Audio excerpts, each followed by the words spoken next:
বিসমিল্লাহির রহমানির রহিম। আসসালামু আলাইকুম রাহমাতুল্লাহ। আমি আলামিন ইসলাম ম্যাথ পার্কের পক্ষ থেকে তোমাদের সবাইকে স্বাগত অভিনন্দন।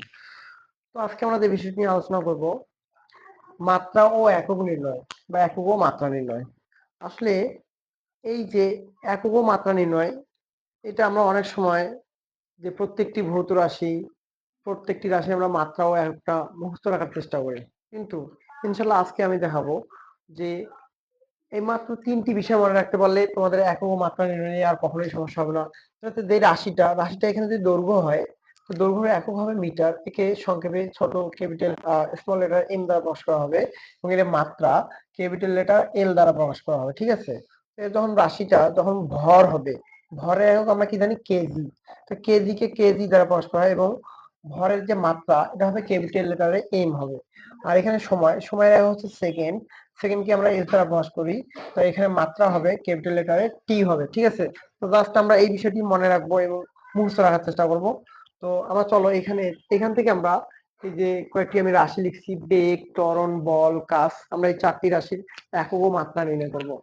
তো আমরা জানি বেগ। তো বেগ সমান আমরা কি জানি? বেগ সমান আমরা জানি সরণ। ঠিক আছে? সরণ বাই হচ্ছে সময়।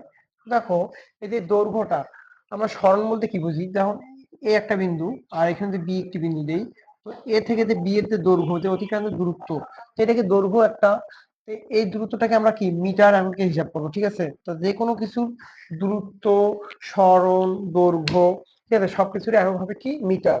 এখানে সরণ, তো সরণের একক কি হচ্ছে? মিটার। তো এটাকে আমরা কি দ্বারা প্রকাশ করতেছি? এম দ্বারা। সরণের একক কি হচ্ছে? মিটার। তাকে এটাকে আমরা কি দ্বারা প্রকাশ করছি? এম দ্বারা। তো এখানে দেখো সময়ের একক কি হচ্ছে? সেকেন্ড। এটাকে আমরা এস দ্বারা প্রকাশ করতেছি। তো দেখো এখানে মিটার আছে, মিটার রেখে দিলাম। তো দেখো তো মিটার আমরা রেখে দিলাম এম। তো সেকেন্ডটাকে নিচে আসে, তো নিচের সঙ্গে উপরে গেলে কি ইনভার্স হয়ে যায়, তাহলে এম এস ইনভার্স কত? 1 হয়ে যাবে। অথবা আমরা অনেক সময় এভাবে লিখি বা যে এম ডিভাইডেড ভাগ এস। ঠিক আছে? তো আমরা এখন বলি যে এম থাকলে কি হবে? দেখো তো এম যদি থাকে মাত্রার ক্ষেত্রে, তা এম এর পরিবর্তে কি থাকে? এল থাকে। তো এখানে এম আছে, এখানে কি থাকবে? এল থাকবে। ঠিক আছে? এখানে এস সেকেন্ড, তো এখানে সেকেন্ডের প্রতি কি থাকে? টি থাকে। এখানে জাস্ট টি থাকবে। ঠিক আছে? এখানে উপরে ইনভার্স ওয়ান আছে, উপরে ইনভার্স ওয়ান আছে। তাহলে বেগের মাত্রা, দেখো বেগের মাত্রা কত হচ্ছে আমাদের? এল টি ইনভার্স ওয়ান। বুঝতে পারছো? আচ্ছা, পরেরটা দেখি, ত্বরণ। তো ত্বরণ আমরা কিভাবে লিখি? দেখো বেগ ভাগ কত? সময়। তো এখানে বেগ ডিভাইডেড ভাগ কত? সময়। তো এখানে সময়টার দিকে তাকাই, বেগ আমরা কি পেয়েছি? তো বেগের একক কত পেয়েছি আমরা? M S inverse one. তো আমি জাস্ট এককের ক্ষেত্রে এম এস ইনভার্স ওয়ান লিখে দিব, এম এস ইনভার্স ওয়ান। তো এখানে সময় কত? এস। দেখো সময়ের একক কত? এস। তো আমরা যদি এটাকে চিন্তা করি যে এম আছে, এম রাখি দিলাম। তো এস ইনভার্স, তো এই এসটা তো ইনভার্স, যদি উপরে যায় ইনভার্স হয়ে যাচ্ছে। এখানে এস ইনভার্স ওয়ান একটা আছেই, তাহলে এটা চলে গেলে কি এস ইনভার্স টু হয়ে যাচ্ছে। আমরা তো আমরা কি জানি? M S inverse two. তো এটাকে আমি চাইলে, দেখো যদি আমরা এটাকে মাত্রা নির্ণয় করতে চাই, তাহলে মাত্রা এখানে দাও তো, এম এর পরিবর্তে আমরা কি লিখতে পারি? এম এর পরিবর্তে এখানে আমরা কি লিখতে পারি? দেখো এম এর পরিবর্তে আমরা দেখো এই যে মিটার, মিটার পরিবর্তে কি আমরা এল লিখতে পারি না? তাহলে এখানে লিখবো এল। আর এস টা কি? সময়। তো সময় হচ্ছে এস, তা এস এর মাত্রা কি? টি না?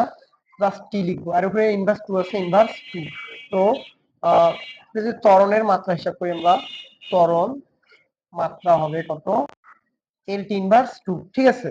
তো এখানে বল দেখো, বল সমান কি জানি? বল জানি দেখো আহ তো বল দেখো আমরা কি জানি? যে এফ সমান হচ্ছে এম এ। তার মানে বস্তুর বেগের আহ, কোন বস্তুর বেগের পরিবর্তনের হারকেই বল বলা হয়, অথবা ভরবেগের পরিবর্তনের হার বস্তুর বলের সমানুপাতিক, নিউটনের দ্বিতীয় সূত্র থেকে। তা আমরা দেখো, আমরা জানি, আমি ডিরেক্ট সূত্র লিখতেছি। বল যদি এফ হয়, তা আমরা এর সমান ডিরেক্ট লাগি এম এ। কারণ এই এম তে কিন্তু জাস্ট ভর বোঝাচ্ছে, কি হচ্ছে? ভর। ঠিক আছে? এই এম আবার কিন্তু এই যে এই এম না। ঠিক আছে? তো এখন দেখো এ, তা এই ত্বরণকে এ দ্বারা প্রকাশ করা হয়। ঠিক আছে? এম, এটা কি? ভর। তো ভরের একক কি? কেজি। আর এখানে ত্বরণের একক কি পেয়েছি আমরা? এম এস ইনভার্স টু পেয়েছি না? এম এস ইনভার্স কত হবে? টু। তাহলে সে বলের একক হচ্ছে দেখো kg M S inverse two, আরেকটা আছে বা নিউটন, একটা নিউটন বলা হয়। তো আমাদের বলের মাত্রা জানা লাগবে। তো দেখো তো মাত্রা যদি আমি জানতে চাই, এখানে কেজি, কেজি এর পরিবর্তে কি লেখা যায়? দেখো তো ক্যাপিটাল লেটার এম লিখতে হয়, তো আমি জাস্ট এম লিখলাম, ঠিক আছে। এখানে এম, এম তে কি এখানে মিটার, মিটার বলতে কি এল লিখতে হয়, তাহলে এখানে আমি কি লিখবো? এল লিখবো। এখানে এস, সেকেন্ড, সেকেন্ডের বলতে আমি কি লেখা যায়? টি লেখা যায়, জাস্ট আমি এখানে টি লিখবো। আর এখানে দেখো ইনভার্স টু আছে, ইনভার্স টু, ঠিক আছে। তাহলে বলের একক হচ্ছে কি M N T inverse two, মানে কাজ। তো ঠিক আছে, আজকে এখান থেকেই